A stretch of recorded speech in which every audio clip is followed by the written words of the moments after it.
Welcome to the Polypolitics Podcast. I'm your host, Christopher Turner, where opinions are challenged and facts matter. A place for honest conversations and unfiltered perspectives. Hello, everyone, and welcome to the Polypolitics Podcast. I have with me today Paul Darling. He is a retired Army Lieutenant Colonel, author of the Taliban Safari, awesome book, and the host of the War 102 podcast, which I have had the chance to listen to. Very, very excellent. We are going to tap into his knowledge in the Middle East. We're going to talk a little bit of Afghanistan and also a lot about the current situation that's going on in Iran. So we're just happy to have you on the show. Paul, thank you so much for being here. Thanks for sharing your audience with me. I really appreciate it. Awesome. Right. So like I said, I had a chance to listen to your podcast, and you are incredibly knowledgeable on these things. I find it very, very amazing, and to hear it from a retired Army Lieutenant Colonel to get your ideas on this, right? So as of the recording of this, we just attacked Iran again. I think we're at over 40 times that the war has now ended, according to the Trump administration, which is kind of crazy. So tell me what you think about what's going on right now. I know we had the MOU, we had, I guess, the ending of the MOU, somewhat of a ceasefire, continued attacks. What do you see that's going on right now, and what's your take on this? So because my podcast is War 102, I think of this as just an ongoing war with various battles since 1979, when the Shah fell. Mm-hmm. The Islamic Republic's government, Islamic Republic of Iran's government, is dedicated to the destruction of the United States. They literally chant and pray for the death to America. This is not a rhetorical flourish. They really mean it. And so when you look at things from that perspective, the war itself will ebb and flow. You think of the 100-year war that went on between France and England, 13th and 14th centuries. There wasn't a battle every day, but there was constant conflict because you had two sovereign entities who had mutually exclusive objectives. It was a zero-sum game. Yep. So Iran attacks us when they can. When they can't, they don't. And they'll take what they can get in negotiation, in combat, whatever, to try to forward their grand policy objective, which is to lead the Ummah, or Muslim community, against what they frame as the Great Satan. And by attacking the United States and being antithetical to our national objectives, they present themselves as the fighter against the West, which Islam, and fundamentalist Islam especially, sees as incompatible with the future Islamic paradise where, there's one Islam ruling the world. That's the end state. Mm-hmm. So with the understanding of the grand strategy of the IRI, Islamic Republic of Iran, and knowing how they operate as far as when they get something, they don't take a victory, whether it's diplomatic or otherwise, as an opportunity to reconcile. They take it as a show of weakness to exploit and to further antagonize the United States. So I'll give you some notable examples. 1979, when the Shah fell, Carter abandoned the Shah. Had we supported the Shah, he probably would have been able to hold off the overthrow of his government, the coup. But Carter abandoned him. So what did the Islamic Republic do? They took our countrymen hostages. They took 54, I think, hostages for a year and a half. Now, the United States acquiesced to their takeover of an American ally. And rather than work with us, they saw it as weakness and an opportunity for them to continue to strike. In 1996... fast forward, the Iranian government won a large multi-million, I think $100 million settlement against the United States government for the shoot down of Iran Air. I forget the number, but we shot down one of their civilian aircraft during what was known as the Tanker Wars during the Iran-Iraq War in the 80s. And in 1996, they won a large junction against the United States. The United States paid. They immediately attacked the United States at Khobar Towers only months later. In June. And this is, okay, so I'm going to veer off into conspiracy theory land here. This. I don't do a lot of them, but this is one of them. I think that TWA 800 was actually shot down by Iran. And that was a theory that was posited at the time because it happened less than a month after the Khobar Towers bombing. And there was numerous eyewitness accounts that they saw a missile and whatnot. I'm not an electrical engineer or aeronautical engineer, but I have a hard time believing the official story that it was a frayed wire in the fuel tank. Yeah. So that's my one thing. And that would replicate what was done, not tactically, but operationally and strategically by Gaddafi in Libya when they destroyed Pan Am 103 using a bomb that they had smuggled on board. Yeah. So you remember we did El Dorado Canyon, and then we declared a great victory. We bombed the heck out of them, but Libya retaliated through Pan Am 103 over Lockerbie, Scotland. And we didn't do anything after that.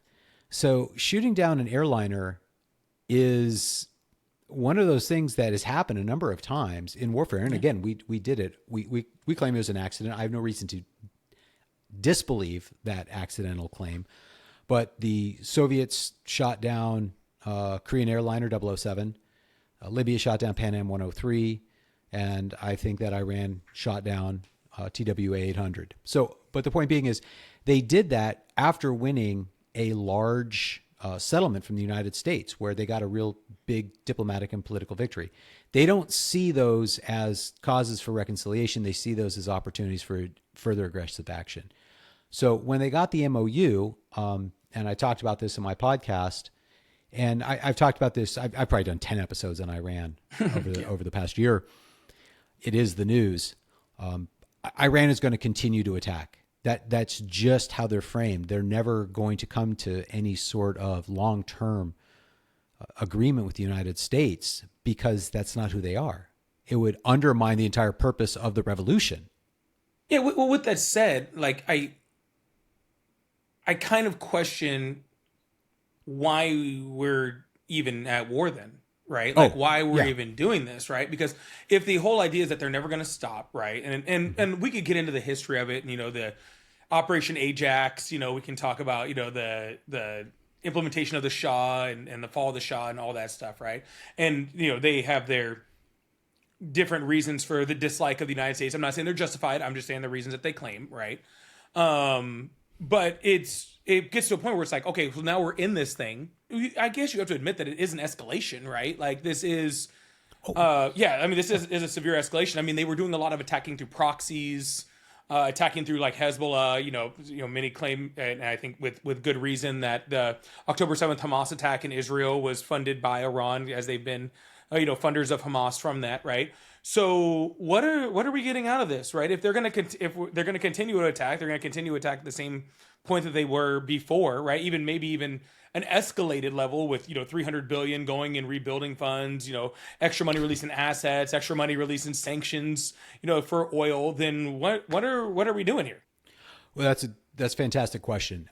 So the study of history, as you well know, is a study of men who make decisions. And Trump doesn't understand people of deep faith. I think he believes in God, but he's not what I would call a religious man. And when I defined war as a battle between sovereigns for mutually exclusive objectives, I don't think Trump as a businessman really thinks in those terms. I believe that he always sees that there's a way that you could come to a negotiated settlement where both parties come out ahead. That's the essence of business. So you go back to the 12-day war in June of last year, where Israel was bombing Iran. Yeah. Trump comes in, does Midnight Hammer, hits the nuclear facility, and then demands a ceasefire. Now, this was Netanyahu in Israel was more than happy to have the assistance of Midnight Hammer, but I don't think they wanted a ceasefire. Breaking an enemy's air defense is very hard, and having accomplished that to stop beforehand hurt him. But Trump, wanted to create a condition where he thought he could negotiate a peace. His ego's like, I can make peace. He's branded himself, I'm a peacemaker. So he stopped the 12-day war with Midnight Hammer and then tried to come to a negotiated peace, which wasn't, again, I just don't think he understands that, no, when they say death to America, they genuinely mean it. He just doesn't think like that. This goes back, we're going to talk a little bit later about Afghanistan. The reason we lost primarily is we don't understand people with deep religious convictions. We see everything as a negotiation, as a win-win.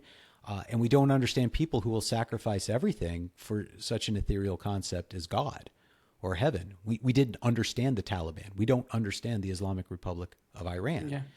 They say these things, they really mean it. So I think Trump's starting to get an education. And again, the Gaza ceasefire, Hamas is still in power. Israel had the military capability to continue fighting. Trump said, no, we're done. We're going to make peace. And if you want American support, you're going to do what we say. Now, did Netanyahu want to stop fighting before Hamas was destroyed? No, of course not. That was his stated objective, was to destroy Hamas. But here we are. And the point is, Trump doesn't understand the nature of our relationship with Iran fundamentally because he doesn't understand the Ayatollahs. The Ayatollahs are religious clerics, and the Shias, you can say 12er, but 90% of Shias are 12ers. So, I mean, all Shias are essentially 12ers and whatnot. They have a fatalistic Mahdi, the 12th Imam will return and bring forth, and they have to destroy the great Satan in order to bring forth this religious rapture. I'm not a cleric. I'm not an Ayatollah personally, but know your enemy, know yourself, know your terrain. In 1,000 battles, you'll never, be at risk. Sun Tzu, right? I've spent a lot of time studying Islam, decades, and understanding the difference between the Shias and the Sunnis and the various groups and whatnot. So to all of that, what are we doing? Trump is trying to use incremental force to get Iran to come to a negotiated settlement that'll benefit. Because if we did come to a settlement, the people of Iran would do far better. And you look at the MOU, we put a lot on the table. But from a Trump perspective, and I think from an American perspective, you can look at the MOU and go, we gave them everything. Why would they not go with this? Well, it's because they fundamentally are at war with the United States, and their reputation within the Ummah is more important than any sort of monetary gains that they could possibly have. They would lose more for their grand strategy by accepting a negotiated settlement to the betterment monetarily and materially for their people. They lose more by getting that than they gain more by fighting us. So I think Trump genuinely and in good faith really wanted to come to a long-term negotiated peace as part of his branding, his desire to be remembered as a peacemaker, not understanding that the Iranian government doesn't want peace. They'll take ceasefires when it benefits them. They'll take money, but long-term, that's their identity. That's their grand strategy, and they'll never abandon it. I think I'll agree with you that Trump may have wanted a long-term peace, right? I think where I disagree with you on is if he possessed the forethought in order to accomplish that, right? And so, but what I mean by that is he saw what happened in Venezuela, right? Mm-hmm. Bing, bam, we took Maduro, night, amazing by our troops, right? Just absolutely amazing. And then has now applied that incredible victory to, that incredible, single battle victory, single night victory to what could happen with Iran. And they are just completely different. They're a completely different, thought process, right? Venezuela does care about things economically, right? They're not as ideological as Iran is, right? And so now what I see is that maybe Trump, and I don't know what's inside of his mind. I don't know where he was mentally. I think he thought, okay, cool, we can go in, we can attack, just like we did last year in June, hit their nuclear facilities, hit Fordo, hit whatever, and then negotiate a peace. And at the time when I saw it, I was like, well, yeah, of course Iran wants a peace. We just bypassed all their stuff. Their defenses are weakened. Of course, they're like, yeah, hell yeah, we'll take a break. You know what I'm saying? And now he's applying that again now. And at this point, Iran's like, well, no, like we entered negotiations with you in last year. We were in negotiations with you before. We were in negotiations before the attack now. And they have been, historically very long-term negotiators. I mean, the JCPOA under Obama took just shy of 2 years, I believe, right, to negotiate. And so I just don't forget the JCPOA came to fruition when they kidnapped American sailors as leverage. Yeah. Oh, I have no argument that they want to use leverage. All right, I believe that they're 100% about leverage, and I wanted to get in that with the nuclear material. And actually, no, we'll just get into it right now because I actually have questions about that.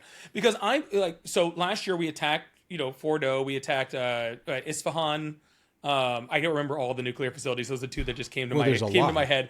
But I remember those two very specifically, and I mean, really crazy that we flew B-2s all the way across there, broke their defenses. Really, really cool. With that said, though, 3 months prior to that, the director of national intelligence said Iran was not trying to build a nuclear weapon, that they did possess up to 60% enriched uranium, but they were essentially using that as a negotiation tool, similar to how they did, in the JCPOA. So if they were using it as a negotiation tool and we were going to get to this point where we were negotiating with them anyway, then why go and attack their facilities? I mean, how does that really help us if that wasn't their end goal? If they were most likely willing, and maybe I'm wrong on this, but they were most likely willing to give up that highly enriched uranium, whether that's giving it to the United States or giving it off at that point. Or maybe you think I'm wrong. Maybe you think they were going to, hide it and stuff like that. What's your opinion on that? I think as part of their desire to lead the Ummah, they see a nuclear weapon as a sine qua non. They legitimately want a nuclear weapon, and they'll do whatever they can to get it because they see that as the ultimate guarantor of their security against foreign aggression, which is a valid assessment. Right.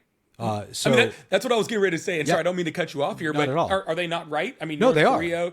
We see, It's absolutely, it's a correct assessment. And I spend a lot of time in my podcast. I talk about air power and nuclear deterrence, and there's countries that have nuclear weapons, and then there's little bitches. And frankly, that's how it breaks down geopolitically. Yeah. And it's entirely logical for Iran to want to acquire nuclear weapons. It completely changes the dynamic. Now, the question becomes, are they a rational player when it comes to what they will do with the nuclear weapons? Okay, so now we go back. It's a country led by Ayatollahs. Now, Pakistan has the Muslim nuke, but Pakistan is led, by a quasi-military dictatorship, for lack of a better word. The idea that they're our ally or friend is kind of bizarre, but they're not, while they are the Islamic government of Pakistan, the government itself is not run by mullahs. So just Sunnis are mullahs, Shias are ayatollahs, just to keep that straight. And look, there's a lot of concern with Pakistan having a bomb. Now, if Iran gets a bomb, Saudi Arabia will buy bombs from Pakistan, unquestionably. Saudi Arabia will not go without, and considering the current state of affairs, they may very well buy nuclear bombs from Israel. I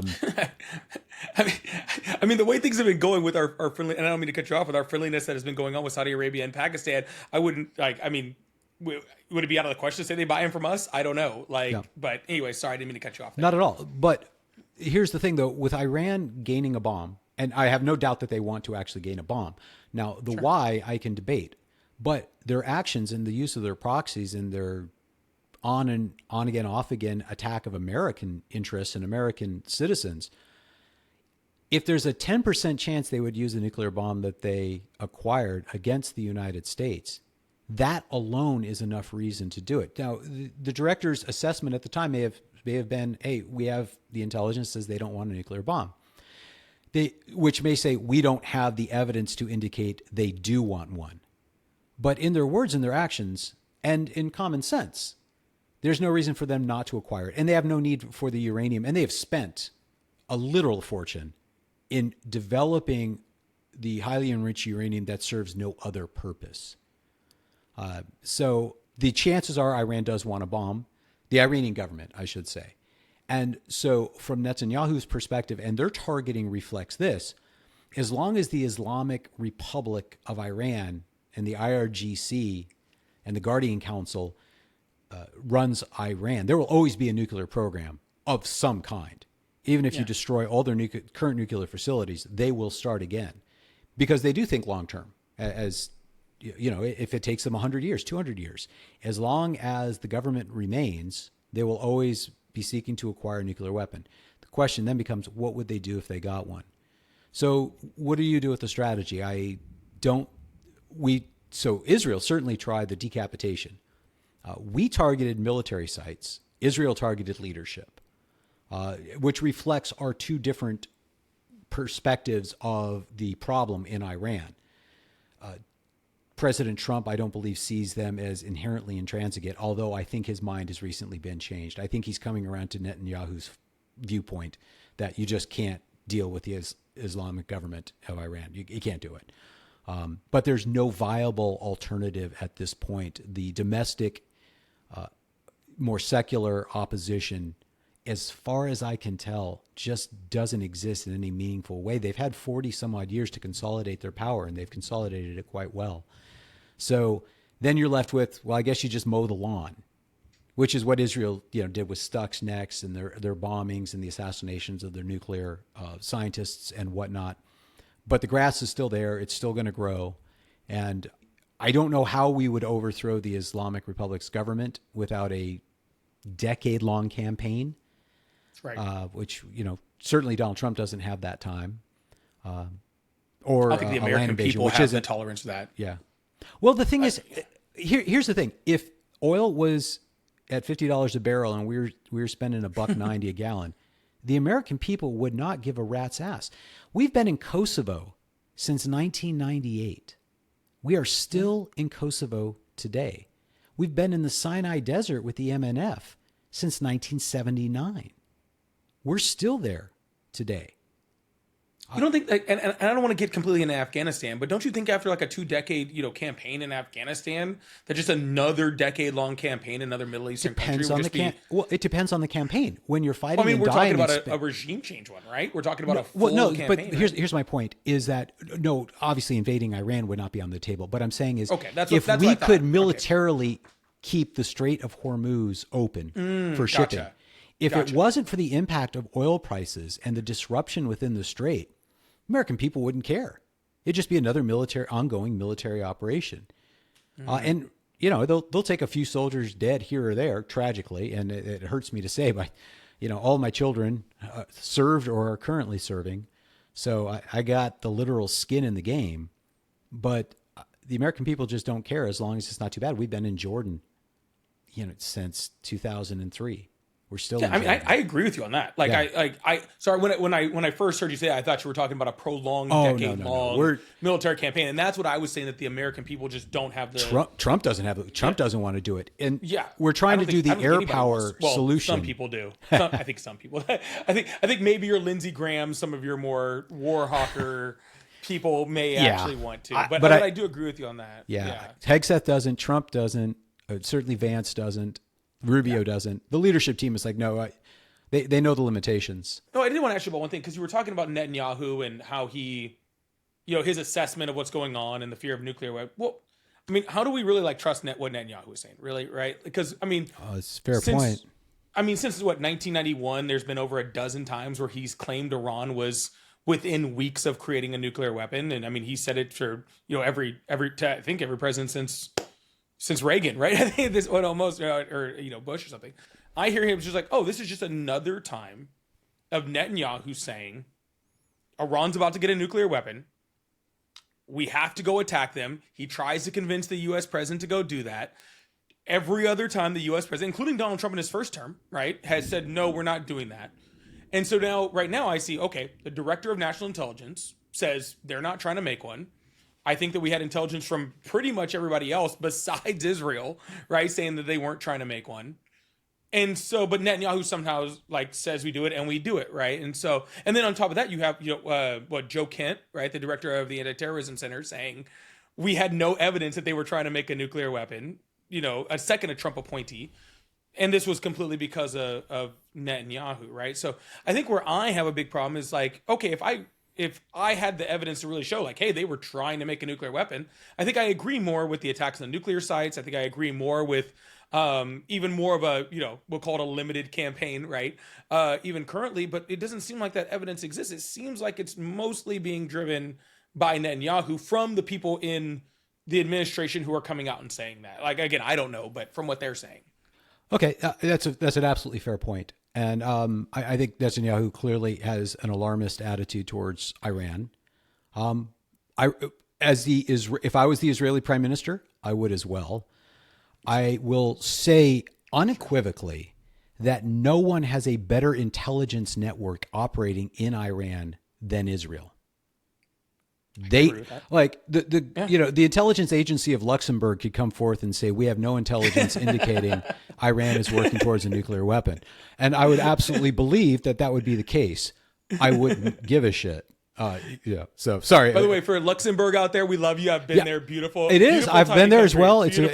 It's a beautiful country. I lived in Germany for 3 years, right outside Trier. So we went to Luxembourg regularly. Yeah, no, it's a great place. Love you. Yeah. But your intelligence network in Iran is probably, we'll say, second rate. It's not world class. I would say I will agree with you that Israel has the best intelligence in that area. I 100% agree with that. I think that it's more just the fact that Tulsi Gabbard at the time disagreed with it. And again, 3 months ahead of that, because I mean, I don't know how much intelligence sharing we do with Israel. I assume that it's at least minimally significant. You probably don't. I would say they share more with us than we share with them. Okay. That makes sense. It is, but they're also selective in what they share. Yeah. And I say this as someone who used to work in the nuclear weapons enterprise in the United States. I have more than a working knowledge of nuclear weapons. That was what I did when I retired. Yeah. There's no doubt that Iran is taking every action that a country would to acquire nuclear weapons. Wow. Their program has no legitimate facade of power generation, and of course, as a exporter of oil and gas, they have no need for nuclear power. When Japan has a nuclear power generation program, easily believable. France, easily believable. Iran, it beggars belief, especially because of how much they have spent on developing this peaceful nuclear power capability. They spent a fortune, and they're like I said, the highly enriched uranium has no other purpose. Iran has a nuclear weapons program. The Islamic Republic of Iran has stated openly and endlessly that they will acquire a nuclear weapon. They usually say it in Farsi, but they do. What is absolutely debatable is how far they have come.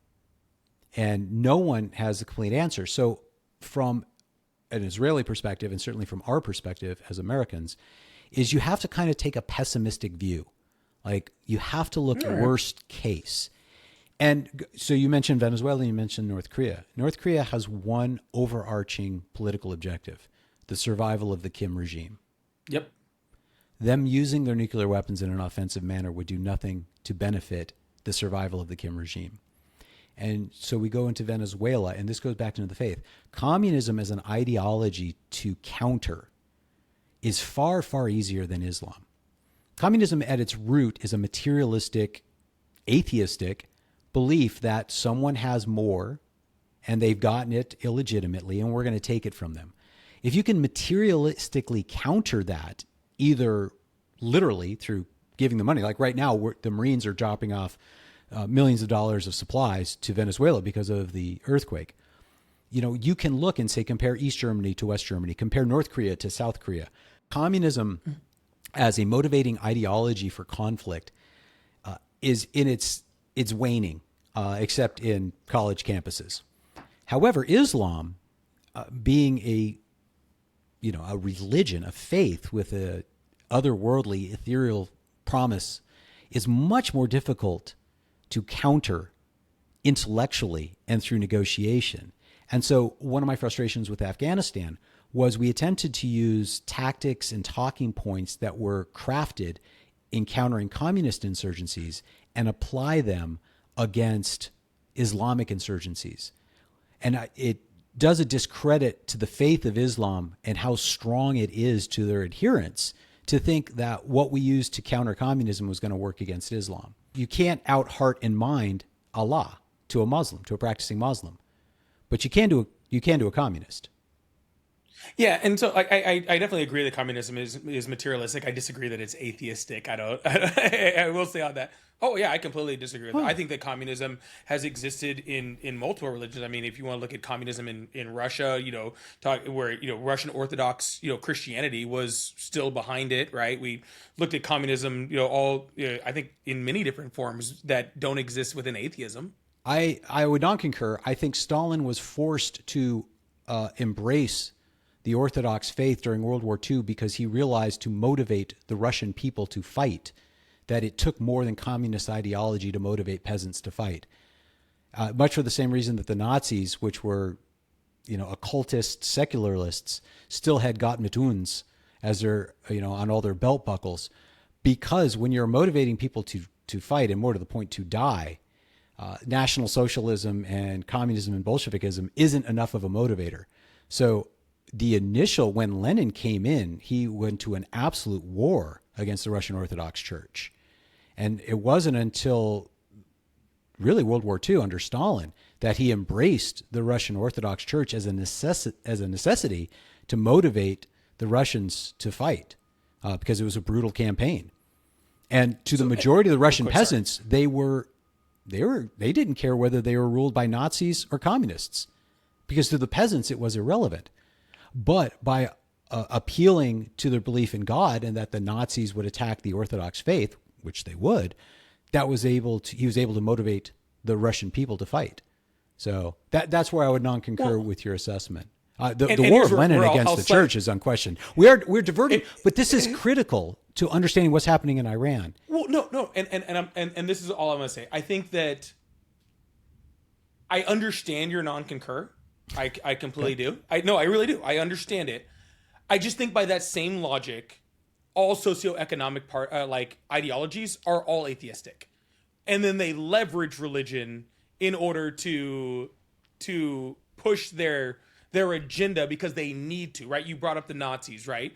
I think that fascism in itself, I mean, there's books that say that, that even though Hitler embraced Christianity, he actually, talked behind closed doors and wasn't Christian, but he embraced that Christianity, to a certain point, even though he might not have been for it, to push his agenda.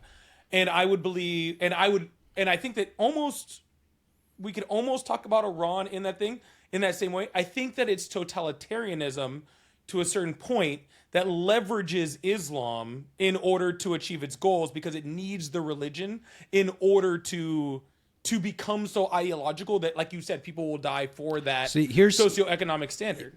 And I can accept that in certain degrees. I would say in the American Revolution, the foundation of life, liberty, property is found in natural law through Locke, endowed by their creator with certain inalienable rights. I'd say the American experiment was certainly founded not in a secular means. It may not have been an explicitly Christian, but it was certainly founded in religion. But to the point, now this is where we get in. If you see religion merely as a cynical tool to be used, then you're going to have a hard time working with Iran. The assumption that you have to make with Iran, and all the evidence supports it, is no, they really believe it. Religion's not a tool to the Islamic Republic of Iran. They genuinely believe what they're saying. They genuinely believe in 12er Shia ideology. I'm going to say that they don't. So, but the thing is, it would be easier if they were cynically using religion, because then you could. So then all you're saying is, well, they just want power, and Islam is a mechanism by which they can gain power. Well, if you can secure their power, and they don't have to use 12er Shia ideology to maintain it, well, then they've achieved their objective. Yeah. And you could come to a negotiated settlement, but you can't if they're true believers, which I think they are. And I think that's why we run into problems with understanding how come we just gave them something and then they crap all over us through this humiliation ritual, because that's who they are. It doesn't make sense from a Western lens.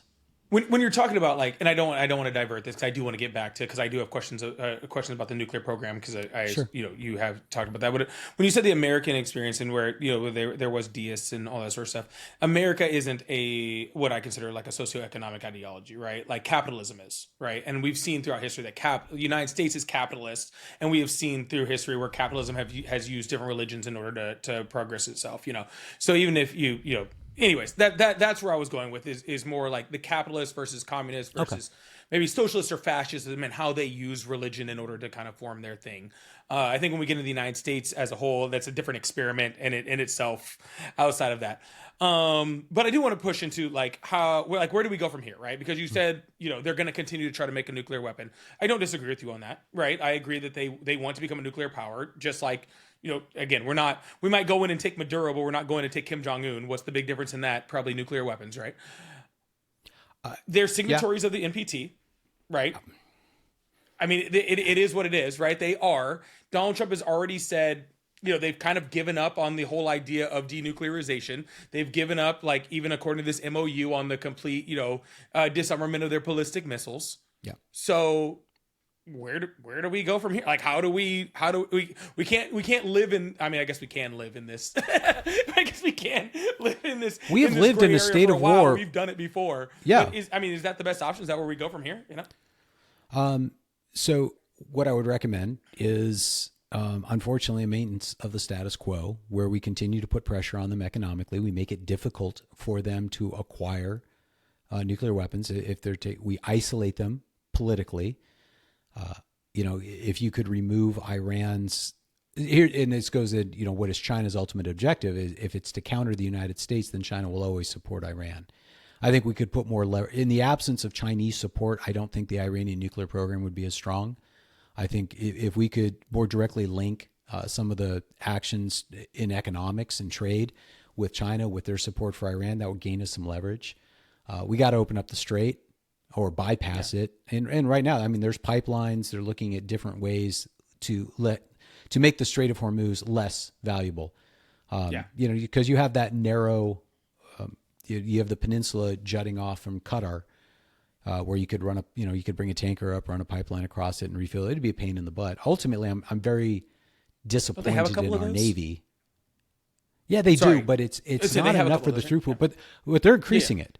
They're increasing it. So there's a lot of options, and just Iran's leverage right now is the strait. That's really all they have. Since agree. October 7th, Iran's strength in the region has been crushed. They lost Syria. Now, I'm not sure from an American perspective that al-Jilani, or whatever he's calling himself today, is an improvement over Bashar Assad. But from an Iranian viewpoint, it's a disaster. Yeah. They lost Syria. Syria is a huge player. It has amazing coastal access. It goes into the Mediterranean. They were able to easily resupply Hezbollah in Lebanon. The loss of Syria is a huge blow. Hamas has been deeply weakened. Hezbollah has been deeply weakened, literally neutered in some regard. So Iran's not in a good place. And I think that's why Netanyahu kicked off the 12-day war last June. I think our fundamental problem in the United States was Trump's desire to bring about a ceasefire was preconditioned on the strike on the nuclear facility in Midnight Hammer, thinking that would say. So from Trump's perspective, he did Iran a solid. And Netanyahu, his perspective is, hey, look, I'm helping you guys out. I'm trying to, because Iran was getting crushed, but Israel didn't. I was always curious if Israel could have dropped some of those JDAMs from C-130s. I think they could have, or not JDAMs, but the bunker busters that they used. The bunker busters? Yeah. It wouldn't have been with the correct accuracy? Maybe. The munition is self-guided. Are they GPS guided? Yeah. Sorry. They're inertial GPS. They've got, redundant capabilities. And the Israelis have a magnificent military avionics capability in Elbit. Okay. Can I actually, and I don't want to break up. You mentioned the Navy for a second. Actually, when I listened to your podcast, I will tell you that was the one part. I enjoyed the whole thing. Y'all should go check out his podcast. But I'll tell you, when you started talking about the naval assets in the region, when you started talking about like the frigates and the minesweepers. And minesweepers. Thank you. Sorry. And you were talking about that. Can you just, I want people to go listen to your podcast on it, so you don't have to give you the whole breakdown. But can you just tell me about the Navy in that region? And, if you're okay with calling it somewhat a failure of being able to hold the strait. I heard you talk about that a bit on your podcast. Would you mind just giving a little quick breakdown to my audience about that? I think it would be, I would enjoy that very much. No, absolutely. I'm a harsh critic on the Department of War. I'm a little jaded, a little bitter from my Afghanistan and how that ended. You did 30 years, right? 27. Yeah, that's 30. All right, you're allowed to be jaded, right? Okay. And honestly, I'm more jaded now for my kids who are in, because they have to live with it. Yeah. Thank you for your service, and thank you for your kids' service, by the way, too. Thank you. I really appreciate all of your guys' service to this country, 100%. So anyways, the Navy for 30 years really never had a direct mission. The land services did, the Marine and the Army, and the Air Force was involved in that because tragically the Army is dependent upon the Air Force for their air support. And the Navy has a mission of freedom of navigation. And in my podcasts, I've talked about Mahan and Corbett as the two primary fundamental theorists on naval warfare, and then I talk about modern warfare with Wayne Hughes. And so I have tracked naval developments pretty closely. I've been published in Proceedings, which is the Naval Institute's flagship. So the Navy has been, pardon the expression, kind of rudderless in the absence of a mission. And they've claimed that their mission was A2AD, anti-access aerial denial, and countering it, forcing their way in a littoral environment, a nearshore environment, and gaining access. And they've bought what they've wanted to for decades, claiming this mission. Primary example is the littoral combat ship, the LCS, which they saw as a frigate replacement because we got rid of the Perry-class frigates and we replaced them with LCSs, which couldn't do the frigate mission, and now it's being proven. They claimed that they were procuring to do the exact mission that they can't do in the Strait of Hormuz. And the primary problem I have with Department of War and its structure is that the money goes to the services who have no responsibility for the mission. The geographic combatant commanders conduct the mission, but the Army, Navy, and Air Force procure the equipment to execute that mission. So, and they've kind of screwed it up because they bought what they wanted instead of what was needed. A great example for the Army was the Stryker. When I did the branch chief for plans and policy, there's no demand signal for Strykers among the geographic combatant commanders. Mm-hmm. It's too heavy and maintenance intensive for a permissive environment, for a peacekeeping environment, and it can't fight for crap. So it can't replace tanks and Brads when you really need to sling lead. And one of the huge ironies, and I was involved in the Stryker from the very beginning. I was part of the planning cell when I was a captain, actually. One of the primary missions that they justified the Strykers for was to stop Russian aggression in Central Europe. How'd that work out for you? Not too well, I don't think. Not too well. And it was working out too well. And it was such a disaster. We spent $30 billion on MRAPs in Iraq and Afghanistan, which are wheeled armored vehicles. They also, and so for the Navy, their debacle, and it was an absolute debacle, was the LCS, the Littoral Combat Ship, to which they said, we don't need minesweepers, we don't need frigates, we don't need... now, the air defense was going to be resting upon the Burks and the Ticos. Ticos are all gone now, and the Burks. But the LCS was procured to do the mission, and it never could, and everyone knew it, but no one wanted to say it.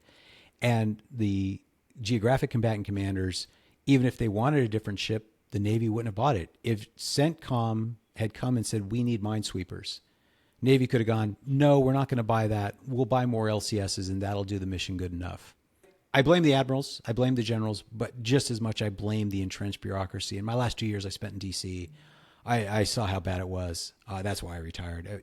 It's a terrible, terrible place. Military-industrial complex, lobbying, stuff, yeah, all that fun stuff. It's just they're unaccountable to anyone.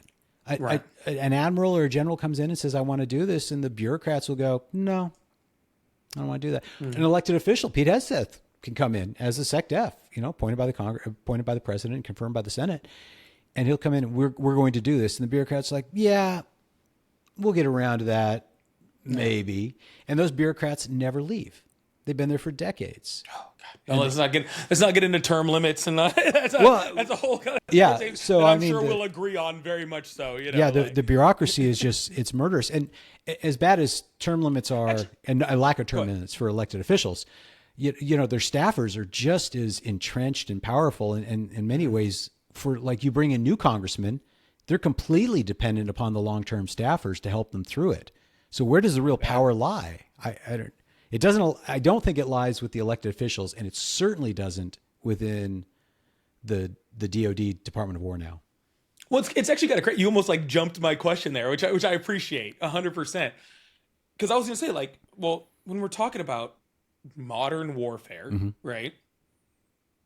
And then we have what I would call a gerontocracy that exists on both sides, right? Great word. Great word. I think it exists on, and that that's Democrat, that's Republican, that's regardless. Where we have, and even in the presidency, Donald Trump is 80 years old. Is what it is, right? We have this situation where I sometimes, no, not sometimes. I usually think that, gosh, these people are too old to be in here making decisions. And that might be, that might be on social policy and but it also feeds into what kind of weapons we're buying, what kind of warfare we're going to be fighting, not now, but in the future, right? How do you think we fix this, right? Because I'm sure that there is a lot of, and I'm not to talk trash on the generals or the admirals or whatever, but feel free. they're much older also, right? Well, generally. So here's the interesting point is I'm 55. Okay. I don't think any of my classmates are still serving. Mm-hmm. So generals generally tap out about mid-50s. Oh, okay. In congressional years, they're children. Yeah, say 55 is a young gun. Yeah. I don't know. Yeah, that's great in comparison. So yeah, I guess that what I was going to suggest, honestly, I mean, you kind of jumped me on that, was, well, maybe we just really need to work on term limits, getting younger people in there. But you're telling me younger people doesn't solve the problem either. So where do we get? How do we? Term limits is the right answer, but the term limits have to extend across the bureaucracy. So. In my little world is I would forbid anyone from serving in the government in any regard for more than 20 years cumulative, excluding military service. I don't think a military career should preclude you from government service. But for example, you can't work in Department of Commerce for more than 20 years total. You can't serve as an elected official 20 years total. You can't be a federal judge for more than, however the combination is. You can do 12 years as a congressman. You can do 8 years as a senator, but that's it. You're out. And you can't do more than 20 years as a staffer. No one can work for the government for more than 20 years. Should just be a constitutional amendment. I don't care how important you think you are. The graveyard is filled with indispensable men. You will be replaced and the government and the world will go on. And that's from the lowliest TSA agent to the president of the United States. And I still think the president should have, the 2-term limit. But I'm saying you can't be Joe Biden, where you become a senator at 35, you stay in the Senate for 40 years and then become president. He has no idea what the nation is. We need people who come in, do their time in government service, really a service, and get out, like we look at the military. So that's my solution to the problem. It would create some chaos. But I think the chaos is overstated by those who are too entrenched and think they're so special and so smart and so capable that the government would fall apart if they weren't the deputy undersecretary to the assistant to the nobody. I will tell you this. And my crowd, man, we are all for term limits and bro, I have never heard that stance before. And I like the 20-year thing. I agree with it so much. Like, you have no idea. I've never heard that before. And that is probably one of the best takes on anything that I've heard in a while. So I congratulate for that. I might steal that one if that's okay. Share it. Listen, I will say, to toot my own horn, I did come up with this independently. I've never heard that from anyone else. No one ever talks about it. But I thought through the same problem you do. What do you do? It's like, well, it's real easy. You don't let them do anything for more than 20 years in the federal government. Go work in the state government. You can be a governor for 20 years, then going to federal. That's fine. But you cannot spend 50 years in D.C. You can't do it. It's terrible. It's cancerous. It's an interesting take. Like, I mean, I could do a little, I could play devil's advocate a little bit and go like, well, some of the experience that we lose with some things, but I honestly, I don't disagree with you. Like, I truly don't. I'm not going to play devil's advocate with something I don't disagree with. So, and with judges, we're worried about, this federal judge is going to be there for 40 years. Especially judges. No, 20 years. And they don't have to worry about political ramifications. The whole justification for lifetime appointments is so that they could be apolitical, but they're not apolitical. That's gone. That's gone. Yeah, right. That's gone. They are 100% right. So the apolitical judicial. Look at the recent Supreme Court, decisions, and they fell. How many of them fell dead on party lines? Like, it depends on what. Well, John Roberts. I mean, technically, it should be a 6-3 decision every time, but yeah. There wasn't all of them. I think there was 12 decisions that came down, but I think like 6 or I believe 6 or 8 of those decisions came down 6-3. And then like there was a couple 5-4s, you know, like whatever. Anyways, sorry, going off subject here, but yeah, I completely agree with that. This isn't off subject because you're like, what do we do? Well, I think it's an important question. We have a government who's not doing the best that it could. Right. And I think the entrenched bureaucracy needs to go away, and it needs some fresh blood. It needs people from the provinces to come in and go, hey, you guys have kind of missed out on the real world. Do you know there's cars that don't have keys anymore? I actually do really want to really good. And actually, that is a great intermission. I actually love that because I do want to talk about Afghanistan. So we talk about a lot of things on my show, and I will tell you that there are two forms of thought. And so I want to start with that. So we had, obviously, Afghanistan. You know what? I'm not even going to say obviously. Maybe you don't feel this way. I'm going to say how I see it. Afghanistan, we were there for too long. All right. The thing that we went out to accomplish wasn't fully accomplished, which was, you know, changing of hearts and minds, right? That whole idea, right? We had the negotiation of Donald Trump, Camp David, Taliban, release of prisoners. We had that whole situation, which I see as a big failure, right? To even have like that meeting and the negotiation, I see it as a failure. Then we had the withdrawal, actually the final withdrawal. I mean, we were withdrawing the entire way through the Trump administration. Then the final withdrawal under the Biden administration, which was delayed and stuff like that. I have two, I guess it's a two-part question. One, where did we really fail in Afghanistan, and how do we not make that mistake again? And two, where did the real fault lie for the failure of the withdrawal in Afghanistan? Okay. So where did we fail in Afghanistan? This goes back to my podcast, where we failed at the grand strategy level. We failed at the political level. We failed at the strategy level, the operational level, and the tactical level.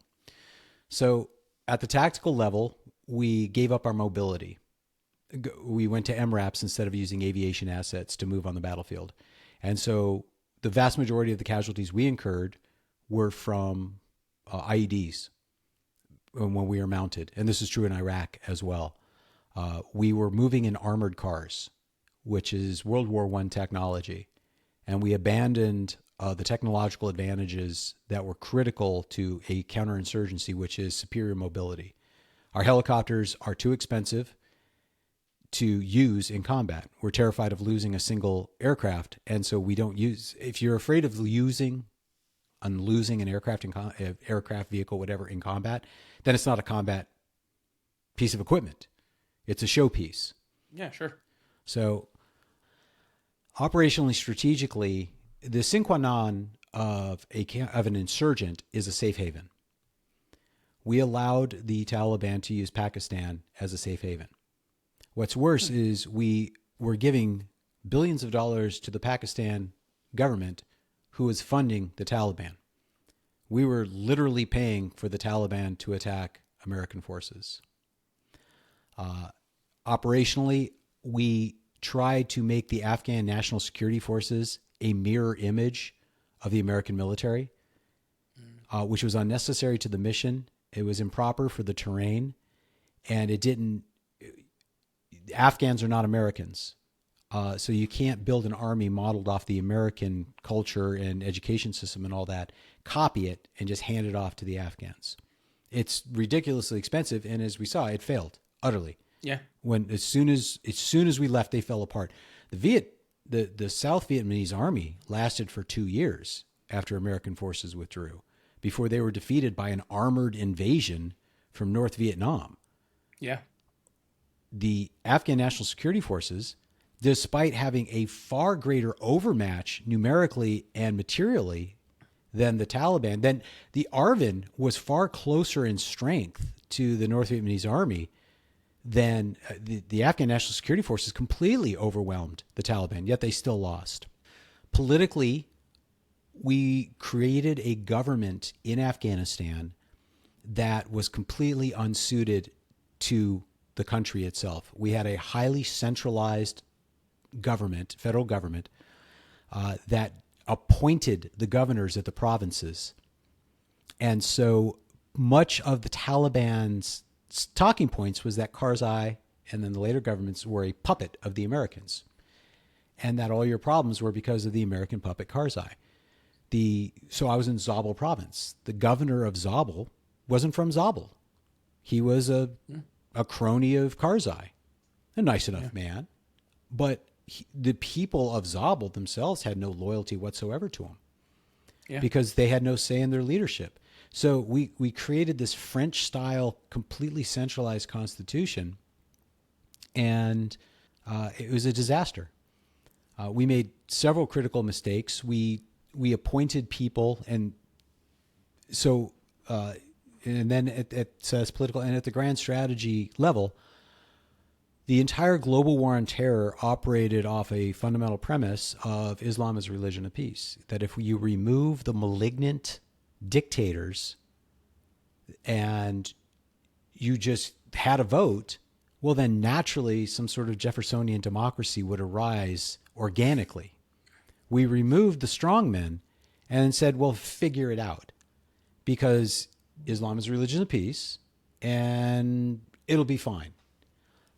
And the fact that the primary advisor to Wolfowitz, who was the primary advisor to George Bush, was Ahmed Shalabi, who was, I think, unquestionably at this point, it can be accepted he was an Iranian spy, that's why Iraq fell to the Shia militias, is because we were taking all our advice from what turned out to be an Iranian spy. He was telling us, oh, just do this and everything will be fine. Because I'm sure you know that the Shia are the majority in Iraq. So from an Iranian perspective, a Shia government in Iraq is all to the benefit. So they're like, well, you just need democracy, boy, and let them vote and everything will be fine. And we bought off on all that bull. So Afghanistan, we forced the wrong constitution. We destroyed the structure. We didn't understand the strength of Islam among the Afghan people. The State Department saw it as a toy of secular multiculturalism. Listen, I don't care where you fall on the gay pride thing, but organizing a gay pride parade in Kabul, Afghanistan, which we did, was not a good idea. I fall very progressive on the scale of very, very pro LGBTQ plus. I will still also agree that Americans putting a gay pride parade on the streets of Kabul, maybe not the most how do you say, in touch idea. It was just sheer that's arrogance. Ever existed. Yeah. Not really being knowing the temperature of the room you're in, I guess. Yeah. As for the withdrawal itself, the fact that we withdrew from Kabul International instead of Bagram Air Base, that was a criminally stupid decision. And I suspect it was made by the State Department because it was convenient for them, because Kabul International is right next to the U.S. Embassy. And they didn't want to bother driving across the desert to Bagram. Yeah. They wanted to maintain access to Kabul International, which put us in a completely exposed position in the heart of the city as it disintegrated. And I was involved in the periphery on that evacuation. I was helping my Terps families get out, working with some non-commissioned officers because the officers had abandoned some of our allies there. And there was a group of non-commissioned officers and Marines, SF, who were working behind the scenes 24/7, completely informally, to get people who were at risk out. And the reason they bombed that gate was to stop our efforts. And so I felt that very personally. The whole thing is just personally and professionally. Personally, it's hurtful, and professionally embarrassing. Yeah. And the fact that the 2-star in charge, Donahue, ended up getting 4 stars later. He just, by the way, retired. There's a bit of a. I just saw that. Yep. He should have been relieved for cause. He should never have seen another star. Instead, they gave him 2 more, which just shows one of the biggest problems with DoD is we lost a 20-year war to illiterate goat herders, and no general officers or flag officers or admirals were ever relieved, court-martialed, or inconvenienced in any conceivable way. They failed and they were rewarded for it. Very frustrating. Lack of accountability. I'm sorry for your loss out there. I will I know that must have been rough, and I did have friends that served in Afghanistan, and talked about things that happened there and the people that they left behind and stuff like that. So very, very rough. And I think that's probably where I'm gonna kind of wrap things a little bit is that I think that is the big fear that a lot of people have, right, with what's going on in Iran. Oh, sure. And and our continuous involvement in Middle Eastern countries that I believe that most Americans don't think we should be in or be involved in. I understand the necessities for certain parts of it, right? Like I completely agree. The Ayatollah doesn't need a nuclear weapon. We need to stay out of that. That's for our safety. That's for the safety of our allies in the region, right? At the same time, we as the US seem to just want to get involved in every damn conflict that ever exists on the face of the planet. And I think most Americans are tired of it. I think most Americans are tired of sending, being over there or sending their kids over there to fight wars that aren't just. And that's not saying that's not a slight against our military whatsoever. I think our military is the best military on the planet. I think they serve admirably with everything across the board. And I think that they are willing to fight whatever war they find is necessary for our country.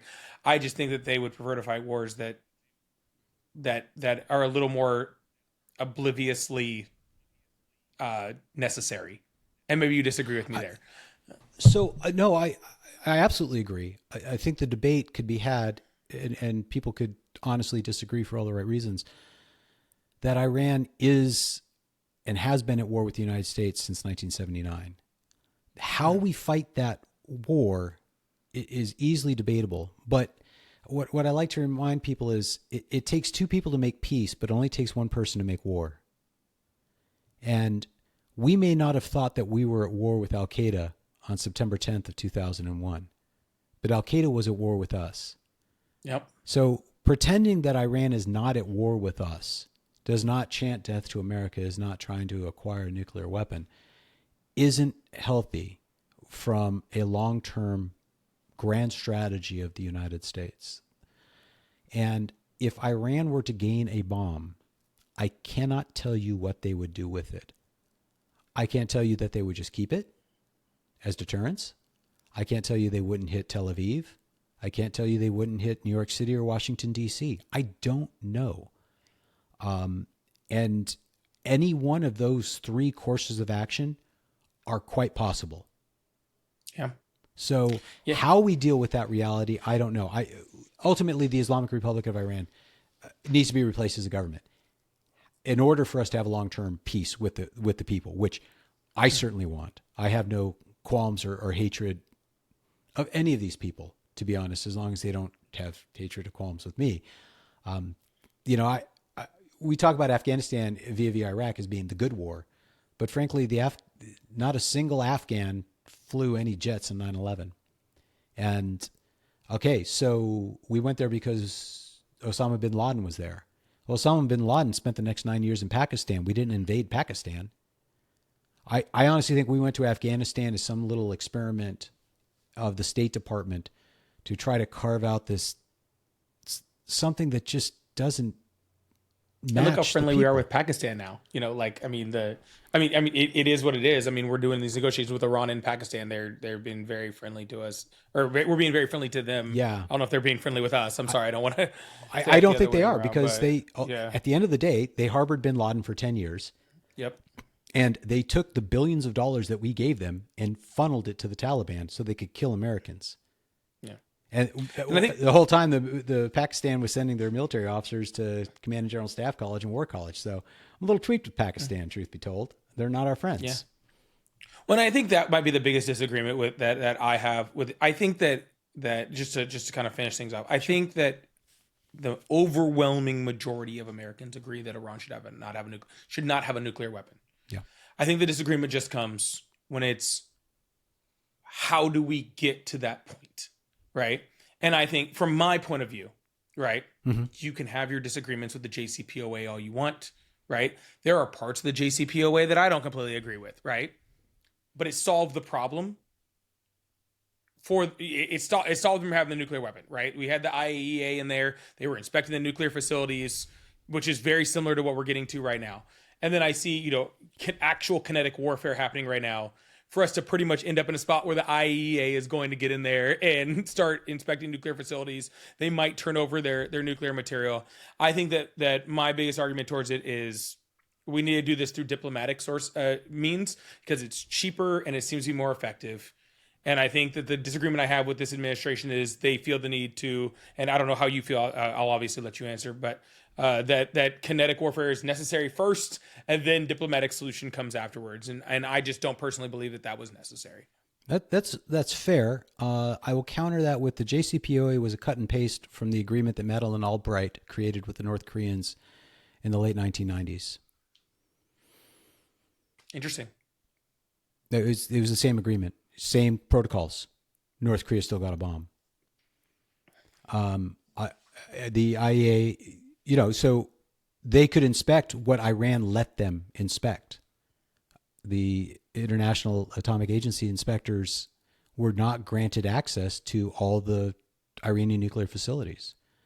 And again, this goes in, I think, fundamentally at a grand strategy level, the Iranian government must have a nuclear weapon for their own security and for their desire to lead the Ummah and to attack the great Satan. It's too entwined. And they say as much in Farsi. You can't trust what they say, tragically. They say they're going to do something, they're not going to do it. And it's just, it sucks, we're hesitant, I think, in the West to call someone flat out a liar. It's an insulting, but, the history is that Iran says one thing and does something else. So, that's my problem with the JCPOA. There's no diplomatic solution to war because of the inherent definition. And I think Americans have a hard time really accepting the fact that there are countries out there that are at war with us, even if we're not at war with them. And I'd hate you look at the chaos that 9/11 caused throughout the Middle East. We had no business, in my opinion, going to Afghanistan. In retrospect, we have better justification for Iraq, and that was a mistake as well. What would we do if a nuclear warhead went off in New York City or Washington, D.C.? It's incalculable. Seems like diplomatically or through hard power, it seems like we end up at the same spot, and I think that's what's frustrating. And maybe there is an answer. I don't know it.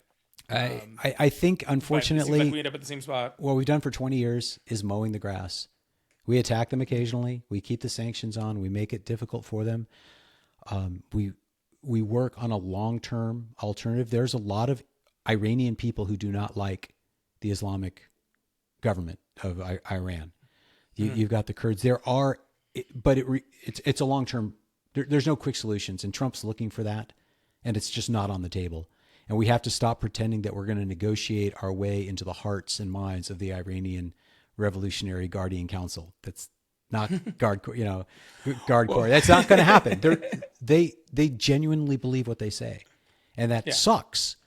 But now we just have to deal with the course of action, and I think it's a 10-year long thing because we're not invading Iran, and I don't think we should. But we do have to give an opportunity for the Iranian people to be able to protect themselves. If what they say is true, 40,000 killed in a week. I mean, I don't know. That number keeps changing depending on which report. It started at 10. I think it's up to 40. I don't know. They're horrible. They're horrible. One's justifying. Again, I don't think, and I think that's where the big argument has gone off target in the United States. This is not a matter of whether the Ayatollah was good, whether the IRGC is good, whether the Iranian government is good. It's how do we fix it? And the disagreement on how we fix it, because they are not good. I don't think any of us are losing sleep over the Ayatollah being dead. No.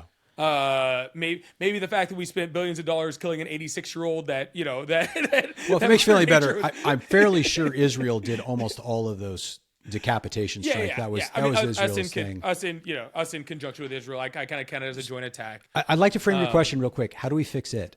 Oh yeah, please do.